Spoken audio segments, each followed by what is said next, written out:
چې اړه لکه انګور په منډو نشي په طاقت د خپلو خپو ودرېدل زده کا. په کوم رنګ به حاصل کړم د قومي خدمت کمال لرو مې دغه خیال ناګاه د زړه د خوا نه راته وشوه دا ندا یا دا وکړه یا دا. په ګلونو کې شوم پټه لکه بوی د ګل په پاڼو که مې شوق څوک د لیدو کا دا کتاب زما تصویر دی. د سین بیبي شعر دی. سین بیبي چې خپل نوم سیده بشرا بیگم دی، تعلق د حضرت کاکا صاحب د خاندان سره دی او د کاکا صاحب کلی وه. د دې د والد صاحب نامه آزاد ګل وه، میا آزاد ګل چې په ابوالمعاني مشهور او د دې هم ډېر زیات خدمات دي د پښتو ژبې او د پښتو د ادب دپاره. نو نن مونږ کاکا صاحب ته راغلي یو او زه تاسو د سیده بشرا بیگم د سین بیبي قبر لبوزم او بیا دته د هغې د ژوند حالات هم درښایم. لمو جړه د بې علمۍ کوله چې د تعلیم کرشمې نورې شولې، برکې خو پرېږده لپټې والوتې ښې پښتنې جونه سرتورې شولې. پښتنې خاورې ډېرې لوی لوی هسته زیږولې دي. نن چې زموږ د هېواد ټول وګړي چې په چا ډېر ویاړ کېږي او د قدر په سترګه ورته کتلی شي په هغې کې اکثریت د پښتنو دی. که هغه د خوږې خاورې په ننګ او غیرت سرونه شیندونکي او که لوی لوی کارنامې کوونکي دي، هغه ټول هم پښتانه دي. پښتنو په سوونو کاله په یو ویړه او خوره وره سیمه حکمراني هم کړې ده، ولې له بدې برخې نن موږ د تنزل سره مخ یو. د دې ننګیالي او بهادر قام د ویشلو او بې اتفاقه کولو دپاره ډېرې هڅې پخوا هم کېدي او اوس هم کولی شي، ولې هوښیار او پوه خلک چرې هم د چا په لمسه نه غولیږي. نن به موږ د ادب د دنیا د شاهسوارانو په مت کې د یوې نامورې مېرمنې په هکله خبره کوو چې پوره نوم یې سیده بشرا بیگم و، ولې په ادبي نړۍ کې په سین بیبي پیژندلی شوه.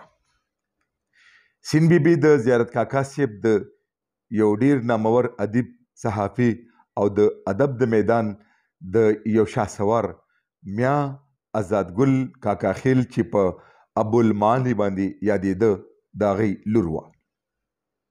میا آزاد ګل د اعلی تعلیم په کالو ښایسته و. هغه د پښتون قام غم تل په سر اخیستی و او د پښتنو د علم پوهې سیوا کولو او د جهالت د تیارو نه روڼې لارې ته د رایستلو په غرض یې ډېرې هڅې او کوششونه کړي دي چې یو لویه کارنامه افغان رساله ده چې د کال 2020 په لسیزه کې د افغان په نوم باندې چاپ کېده چې تر ډېرو کلونو پورې پرله پسې شایع شوي او تر افغانستانه به رسېده، ولې د دوی په لار کې دیوالونه او خندان پیدا کول یوه فطري خبره وه. فرنګي سامراج د میا آزاد ګل د دغه هڅې شنډولو په غرض په کال 1919 کې په افغان رساله بندیز ولګولو. میا آزاد ګل د یو ښه صحافي، ادیب او شاعر سره د طب د میدان هم ډېر لوی شاهسوار و. هغه د طبابت کار شروع کو. دغه دوران کې هم د خپل قام غم په سر اخیستی و. دوی تل د خپلو انقلابي نظمونو او شعرونو په ذریعه د پښتون قام د بیدارۍ دپاره د قلم په ذریعه ډېر لوی جهاد کړی دی. د میا آزاد ګل کاکا خیل د مسدس خالی په طرز باندې اوږد نظم د ترانه آزاد په شکل کې چې په رسالو او ورځپاڼو کې چاپ شوی اوس هم د میا وکیل شاه فقیر خیل په کتابتون کې محفوظ دی. ما چې کله د پروفیسر ډاکټر عباسین یوسفزي صاحب په وینا د سین بیبي په ادبي او ولسي خدماتو د دې ډاکومنټري جوړولو دپاره زیارت کاکا صاحب ته تګ وکړو، نو هلته میا قاسم الدین او میا فرید الله جان زما رابطه د جمال عبدالناصر سره وکړه. دا څو خبرې د سین بیبي په باره کې کومه. سیده بشرا بیگم د کاکا صاحب په کلي کې په 1922 کې پیدا شوی وه د آزاد ګل میا صاحب په کور کې. دا 3 خویندې او یو ورور و. ورور یې چونکې پروفیسر و په پېښور کې او دا په کاکا صاحب کې اوسېده زیاته. نو په کاکا صاحب کې بیا دا چونکې په کور کې به یوازې وه، نو زه د ماشوموالي نه خپلې مور سین بیبي ته ورکړی وم او د هغې د کوره ما خپل ټول سبق هم ویلی دی، د هغې سره به اوسېدم او د هغې په تربیت کې لوی شوی یم. نو سین بیبي یو ډېره اجستبه کام پرسته خودداره ښځه وه او د مونږه د هغې وړاندې کتاب چې دی نو هغه په 1956 کې چاپ شوی و. چونکې په هغه وخت کې چې کتاب چاپ شو نو د هغې زیات چاپ شوي کاپیانې چې کوم دی ډېرو کمو دلته پښتنو سره دي، زیاتې هغه افغانستان او سنټرل ایشیا او دې علاقو ته لاړې وې. نو ځکه نن سبا د هغې د کتاب بالکل نایابه دی زیرې. د جمال ناصر صاحب د وینا تر مخه سین بیبي په کال 1922 کې د میا آزادګل کاکا خیل په کور کې سترګې وغړولې. په هغه وختونو کې په سکولونو کې نصاب د دې جوګه نه و چې یوه پښتنه جینه ورکې داخله شي، ځکه نو سین بیبي روایتي تعلیم حاصل نه کو، ولې الله پاک ولا ډیر صلاحیتونه ورکړي وو. هغې د 8 کالو په عمر کې د قرآن عظیم الشان ختم وکړو. د 11 کالو عمر کې په شریعت باندې یو نظم ولیکلو چې په ورځپاڼه زمیدار کې خور شو او د 14 کالو عمر کې په شریعت باندې کتاب ولیکلو. د قرآن عظیم الشان له برکته په اردو، فارسی او عربی هم عبور حاصلو. سین بیبي ډیره متقي او پرهیزګاره بیبي وه. رحمدلی، نرمه لهجه او سخاوت لویه خاصه وه. د خدای بخلي سین بیبي شعري مجموعه د زیرې په نوم په کال 1956 کې چاپ شو. دغه کتاب خلکو لاس په لاس واخیستو او د بازار نه داسې غیب شو چې تر ننه پورې یو کتاب نه زما او نه د بل چا لاس ته ورغی. خو د سین بیبي خوری جمال عبدالناصر وایي چې په ماسکو کې په یو دستوره کې چې په دغه کتاب خبرې وشوې نو یو نقل د فوټوسټیټ په شکل کې زما لاسته راغی چې ما یې نورې کاپۍ جوړې کړي چې یو مې پښتو اکیډمۍ ته وسپارله، ولې تر ننه پورې دا د در او مرجان او ملغلرو اساسا او خزانه د بیا چاپ مرحلې ته ونه رسیده. ای زړه لیونیا زما بیا ولې پریشانه یې، بیا شوې مرور پسه بیا خفه له چانه یې. دا د بتخانه دنیا زه هم بت پرسته یم، ستا په ګناه څوک نیسم ته دلګیر له چانه یې. ډېر مې په تا بار کړلو پیټې د پردو زړونو، نور در باندې ځای نشته بس ته اوس ناتوانه یې. یا یوه جدا دنیا ځان ته به مونږ سازه کړو، هیر به دا ژوندونکو ټول ته چې پستومانه یې. مینې د دنیا ټولې دا فریب د سترګو دی، پرېږده چې ورانېږي دی ته څه له پریشانه یې. په دې کتاب کې چې نومې زیرې دی د پښتو شاعرۍ کلهم اصناف موجود دي، تر دې چې ستر صوفي شاعر رحمان بابا، خوشحال بابا او باچا خان بابا ته ورکې منظومې د عقیدت پردونې هم وړاندې شوي دي. ځینې خلک په درځنونو کتابونه ولیکي، ولې دونه شهرت بیا نه مومي څومره چې سین بیبي په دغه یو کتاب ترلاسه کړی.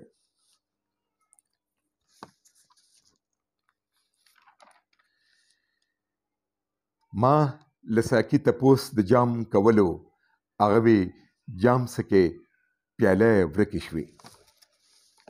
د سین بیبي رور میا محمد یوسف چې د اعلی تعلیم په کالو باندې خسته یو خدای خدمتګار هم د باټنی ډپارټمنټ اسلامیه کالج چیرمن او په افغانستان کې چې کومه باټنی لوستې شي هغه میا محمد یوسف کاکا خیل لیکلی او په خپله خوږه مورنۍ ژبه پښتو کې ترجمه کړي هم ده. د سین بیبي دغه نازبلې ورور میا محمد یوسف په اگست کال 2002 کې وفات شو. نو د سین بیبي دنیا ورانه شوه. هغې یوه شپه ورځ د خپل خوږ ورور غم ژړلو، لکه چې په زړه کې دا آرزو لرله چې زر خپل ورور سره یوځای شي، او همداسې وشو. صرف یوه هفته پس چې د زیارت ورځ او د جمعې مبارکه شپه وه په 14 اګست کال 2002 کې د سین بیبي د ژوند ډیوه د تل لپاره تیارو ونیوه. سین بیبي په حق ورسېده او په 19 اګست چې د جمعې مبارکه ورځ وه د خپل رور او خوږ بابا جان آزاد ګل میا صاحب سره خوا کې په ابدي خوب وده شوه. په ګلونو کې شوم پټه لکه بوی د ګل په پاڼو، په ګلونو کې شوم پټه لکه بوی د ګل په پاڼو، کمی شوق څوک د لیدو کا دا کتاب زما تصویر دی. چې اړه لکه انګور په منډو نشي، چې اړه لکه انګور په منډو نشي، په طاقت د خپلو خپو ودرېدل زده کا. سیده بشرا بیگم سین بیبي د پښتو د ادبي او سیاسي تاریخ یو داسې پیاوړې نامه ده چې یقینا موږ په ډېر فخر کوو. د کاکا خیلو د کورنۍ دا بیدار مغزه زنانه دا ټول عمر یوازې وه. دې کور خپل نو آباد کړی، خو د قام د ذهن او د روح کورونه آباد کړي، ځکه چې د هغې فکر یو داسې روښان فکره او داسې بیدار مغزه ښځه په پښتنو کې زما خیال نه راځي که په 20مه پیړۍ کې بله تېره شوي. د دې نه پس به پیدا شوي، خو د سین بیبي نه وړاندې د خپل قام دپاره دغه درد په سینه کې لرل او بیا داسې ښایسته شاعري کول چې هغه د پند و نصیحت، هغه د ژوند ژواک، د کامیابۍ د ترقۍ لارې هوارۍ.